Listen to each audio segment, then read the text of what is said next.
Hey everyone, I'm back again. This time going to take a look at the interior of the Nissan Kicks 2021 year model, the lowest trim level, the S trim. Previously, I have already done an exterior overview of this vehicle in the bolder gray color. You can check out that video, which I'll link as a thumbnail at the end of this video. So let's go ahead and get started by just talking about the overall design.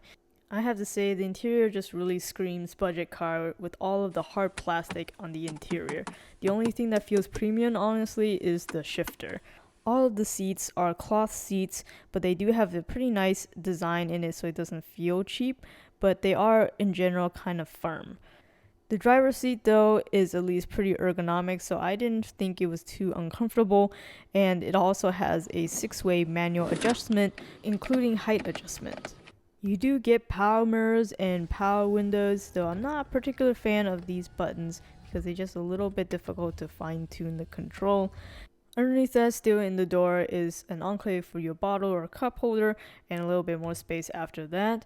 But in actuality, you probably want to take advantage of that space for something other than a beverage because the glove compartment is mighty small here. And there's still an elephant in this room or in this car, which I'll get to in just a minute. The hazard button is nicely accessible by both the driver and the front passenger right here in the middle. Visors at the top both include a mirror as well as an extension on the passenger end. And of course the rear view mirror here in the center, nothing particularly special, not auto dimming or anything like that. They also have the front cabin dome lights and the various different buttons and toggles, which I again am not a fan of these buttons just because of how cheap they feel and they don't have a very good tactile response. But at least the sound quality coming out of these 4 speakers in the front as well as the 2 in the rear are pretty decent. Still on the driver's side, just behind the steering wheel to the left, there are a number of buttons here. They're primarily to turn on and off safety features like backup parking alarms, lane keeping assist, blind spot monitoring, traction control, brake assist to prevent collisions. Just below those are to pop open the gas cover and the hood. Now let's take a look at the dashboard here. The tech found in here is completely isolated from any other tech in this vehicle. It still has the 2 physical gauges for the speedometer and the tachometer, but the middle section has a digital cluster showing the fuel level, estimated range, outside temperature, odometer, and the 2 trips which can be physically toggled back and forth. Various warning lights also appear throughout the dash. Moving on to this big touchscreen infotainment system, which sits right here in the center and not kind of up against the windshield, which I kind of prefer it to be a little bit higher up since it would be more at the driving eye level. On it, you do find Apple CarPlay and Android Auto, so you can plug in your device wired using the USB port down here to, play your music or input navigation. You still have Bluetooth if you want to do things wirelessly. This screen will also display what your backup camera is looking at when you are in the reverse gear. It also has some stagnant on-screen graphics to show your proximity, and then if you get too close, there will be an audible beeping sound. Also on the side, flanking the touchscreen, are some nice tactile physical buttons for quick access and also some tactile physical knobs. Continuing on with the physical buttons, you will find quite a few on the steering wheel, which I have to say is still very grippy and very comfortable to drive with either both or single hand, despite being made out of a form of hard plastic. The steering wheel can also be adjusted up and down by pulling this lever here on the side. And on the left side, where your thumb has access to, has controls for your media consumption, so your forward, reverse, also for volume control. You also can trigger the voice command button, changing your audio source, but unfortunately what you won't find here is a play or pause button, which I don't understand why they couldn't implement right here in this fake center button. And I really think this is a major flaw because if you wanted to play or pause your music, you would have to go and look at this center infotainment screen, which is again not at a driver's eye level to play or pause your music. What I would do instead is quickly reach for the volume knob and turn down the volume. On the right side of the steering wheel are your cruise controls, and this is just the regular cruise control. It doesn't have adaptive cruise control or anything like that. Behind the steering wheel are your typical toggles. So on the right, you have for your windshield wipers for both the front and the rear, which took me a little bit of getting used to since I don't usually drive a car that has a rear windshield wiper. Then on your left, of course, you have your turning signals and your headlights. Moving towards the center of the vehicle, you'll find the auxiliary USB and auxiliary power ports. There is a small enclave just beneath that so you can put your device there, but it is just hard plastic, which they at least put some kind of rubber lining or something. Just above the ports are the AC controls. The controls are basic but perfectly adequate for a vehicle of this size, and I love that they stayed with the physical knobs and buttons.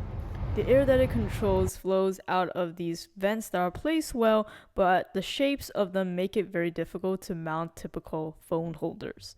Also in the center, you'll find the push button for start-stop, of course the gear shifter, and here is the elephant in the car I was mentioning earlier, which is there is no center console storage space. Instead, you get this hard plastic enclave, which really can't hold too much. Of course, you have the handbrake to the left and also the two front cup holders for the front passengers.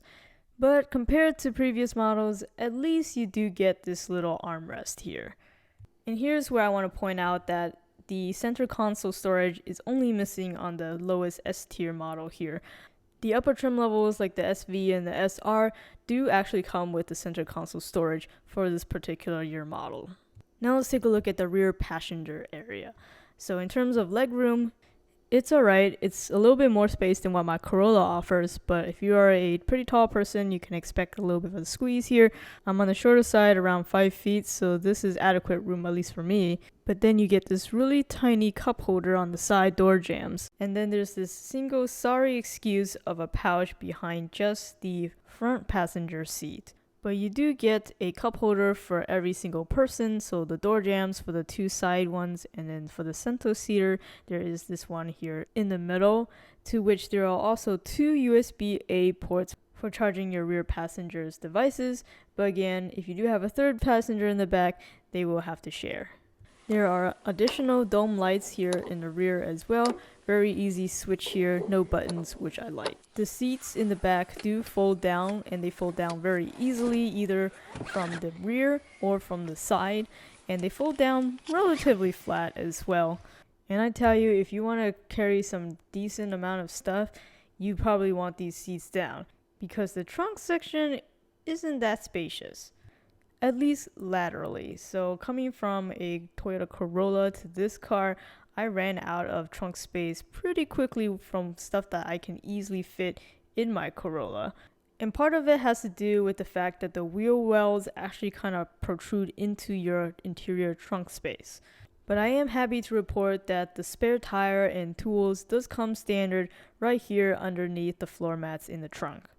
So a downside in my opinion is definitely their storage space. And honestly, I think they could have made better use of the existing storage by putting in a center console storage standard across all trim levels, putting in maybe even a sunglasses holder up at the top. But what they sacrificed in better space utilization, they try to make up for in the tech department. So standard across all trim levels include the Apple CarPlay, Android Auto. Some very good driver aids such as the blind spot monitoring or lane departure warning, though I have found that to be a little bit hit or miss on certain roads. It's not quite as fine-tuned as the one that's found on the Sentra model, but it's nice to see a standard even on the lowest trim model regardless. Underneath the hood powering this vehicle is a CVT, and you only get the option as a CVT no matter which trim level you get, and you also only get the option of front-wheel drive. And with this configuration, they have a rating of 31 city, 36 highway MPG. But packaged all together, after using this car for about 5 days as a rental, I have to say that the driving experience is kind of to be expected at this budget level. I'm not very impressed at the CVT. Nissan has had this issue for years. It not only has a sluggish acceleration, but an inconsistent gas pedal pressure to acceleration, which causes some very abrupt and random upshifts at times. And there's also a little bit of a numbness in the steering, as you can see here. But I'll also say this is still a very capable vehicle for especially at this really low price range compared to its counterparts like Toyota or Honda. So this vehicle is really geared for maybe the college student or somebody getting their first vehicle and they just need, a subcompact SUV with that elevated driving height, pretty easy maneuverability with a good turning radius, and just trying to get from A to B. So that's a wrap on the interior and tech features of the Nissan Kicks S 2021 model. Definitely check out my exterior overview video if you haven't already. Subscribe for more videos like this. Thanks for watching.